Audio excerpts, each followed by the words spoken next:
Seja bem-vindo a este canal. Mais uma vez queremos voltar ao testemunho dos santos, cada dia te apresentando uma história que pode nos levar a compreender um pouquinho mais sobre este relacionamento de Deus com cada uma dessas pessoas que tiveram assim um exemplo de caridade, de oração de uma forma profunda. Vamos, enfim, para o santo de hoje.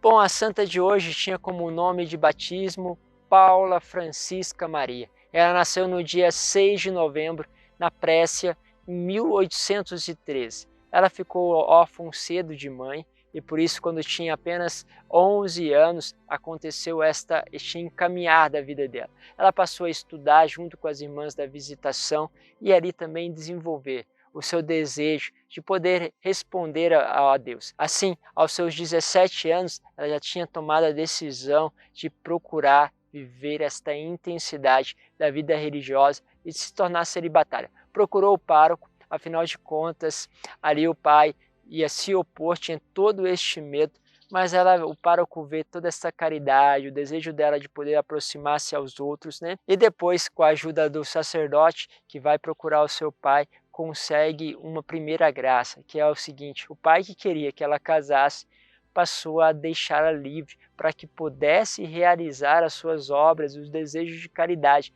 Não só deixa ela livre, como passa também a ajudá-la.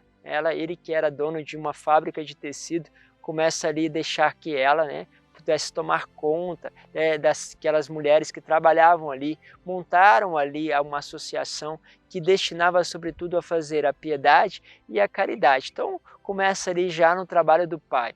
Assim, é bonito, né? Tantos santos que enfrentaram dificuldade, ela teve esta graça de ter o apoio do seu pai. Assim, na propriedade do seu pai também ela fundou, junto com as camponesas ali aos redores, uma outra associação religiosa, né, que começou a fervorar-se, né? Organizou de todas as formas a vida religiosa ali na região, né, com muitos encontros, né, momentos de retiros espirituais, aqueles momentos que vão aproximando essas mulheres daquela vida com Deus. O pároco fica encantado, diz assim: eu estou vendo mulheres transformadas através desses retiros, desses encontros, enfim, tudo isso vai acontecendo.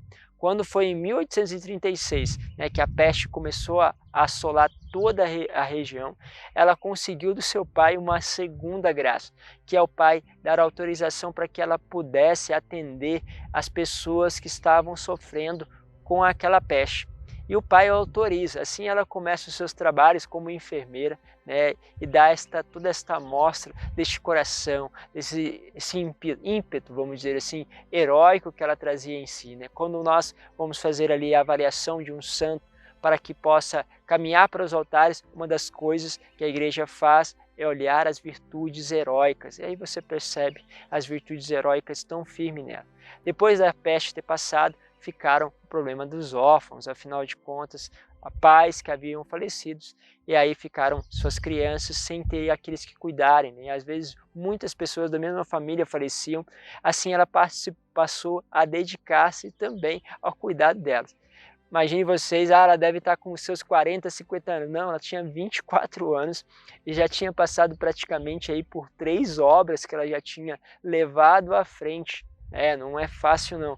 Quando tem uma alma que deseja muito, parece que Deus vai colocando nela um impulso extraordinário, porque muitos olhavam e viam nela uma mulher muito frágil. Ela era realmente frágil em termos de saúde, mas a força que ela tinha, né?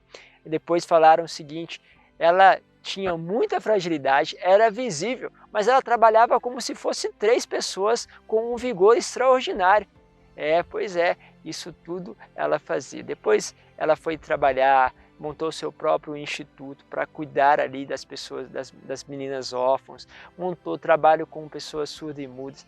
Enfim, você vai vendo, né? Como vai crescendo e você fica pensando, olha aonde está enraizado tudo isso na vida com Deus, nessa radicalidade. Há atos também extraordinários, momentos em que, por exemplo, pessoas perdem ali o controle com cavalos, né, disparam em direção a causar um acidente, ela entra, intervém ali, ou seja, ela entra, né, naquilo que aquela carroça estava puxando, entra lá, assume a rédea para os cavalos, então como se fosse um ato heróico ali, né? Uma atitude de, como fala, de coragem também demonstrada por ela. Outra coisa que impressionava era o seu jeito de responder às pessoas, uma sabedoria que deixava muitas vezes as pessoas desconcertadas, ou seja, como que vinha aquela sabedoria de uma pessoa tão jovem? Depois se percebia assim a capacidade que ela tinha de guardar os acontecimentos, as pessoas. Isso foi muito bom, afinal de contas você encontrava com uma pessoa daqui a alguns anos e ela sabia, né, o teu nome, sabia o que você tinha conversado com ela. Então havia ali também uma capacidade de guardar, né, as coisas de uma forma muito impressionante, né, coisas que realmente valem a pena você perceber ali aquele dom que só Deus pode ter dado a uma alma. E as coisas não param por aí. Em 1840 ela funda outra obra para atender doentes nos hospitais. Ali ela começa também, recebe a nomeação como uma responsável superior ali. Assim começa então também uma associação junto com aquelas que chamam Servas da Caridade. Ali ela inicia com mais 4 jovens e a coisa já começa a se multiplicar, que passa a ser 32 em poucos meses depois. E lógico, não faltaram ali as perseguições, né? Porque sempre tem alguém que tem que dizer que aquilo não podia ser feito, que não é daquela forma. Muitas das perseguições aconteciam justamente pelo bem que ela fazia. E ela respondia assim: espero que não seja esta a última contradição, vamos dizer assim, a última perseguição. Francamente, eu sentiria se não fosse perseguida, se não acontecesse o que acontece com todo mundo que segue o Evangelho. Bom, depois, mais tarde, foi confiado a ela um outro hospital militar, então ela ajuda lá na Brécia ainda, né?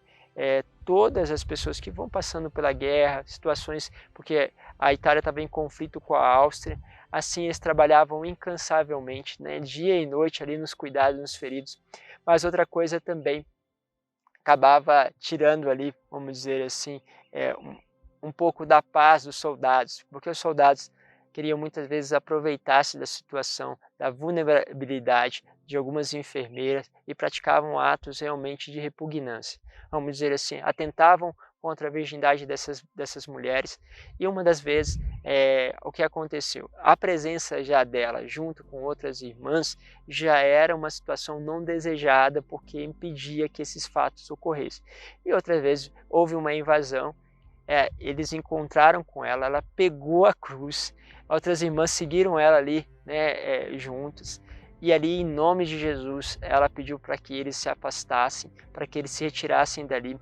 Aquelas irmãs que como virgem prudente estavam ali com os cílios acesos, então tiveram a graça de que aqueles homens, aqueles soldados se retirassem daquele lugar. E aquilo foi dado como realmente como uma obra extraordinária, dado que os soldados sempre faziam as coisas erradas, ninguém interviu, então aconteceu um ato heróico mais uma vez pela parte dela, e aquela cruz ali depois, ela vai ser muitas vezes, né, procurada para que possa ser beijada, para que for um sinal também da graça de Deus, pela força que ela tinha, aquela cruz, que foi feita aquele ato aonde colocou para fora aqueles homens que queriam o mal, né, realizaram o mal contra as enfermeiras. Em 1850, ela obtém de Roma, através do beato Papa Pio IX, né, a aprovação da sua congregação, tomou então o nome de Maria do Crucificado, tal como nós estamos conhecendo agora. As pessoas também sempre ficaram, como eu disse, muito encantados com todo o ardor que ela trazia, como ela solucionava as coisas, como acontecia realmente em torno dela os milagres da providência. Ela dizia o seguinte: não posso me acostumar com a consciência tranquila, com os dias em que perdi a oportunidade, por pequena que seja, de impedir algum mal e de fazer algum bem. Olha só que bonito. Não posso me acostumar, não posso perder uma só oportunidade de impedir o mal e de fazer o bem. Em 1852 ela vai ser oficialmente reconhecida, então tem-se assim toda essa estrutura que já começa a nascer ali em torno dela. E aos seus 42 anos, já com as forças totalmente consumidas, na Sexta-feira Santa de 1855, né, ela como que dá aquele ar novo, né, parece que deu um novo vigor e saúde, mas depois, alguns meses depois, ela veio a falecer. Sofreu um ataque no dia 15 de dezembro de 1855 e assim entrou na eternidade, com o prêmio, sobretudo, da sua virgindade, da sua entrega e das inúmeras obras que realizou. Assim, ela foi canonizada por Papa Pio XII em 1954. Hoje, as suas irmãs, todos os seus institutos se encontram espalhadas por vários continentes. Que possa essa obra cada vez mais crescer neste amor, nesta força. E aqui nós podemos entender através da vida dela que existe uma força interior que nos move. E que Deus possa ser sempre esta força na minha e na sua vida. Deus os abençoe, Pai, Filho e Espírito Santo. Amém. Te espero amanhã para mais um Testemunho dos Santos.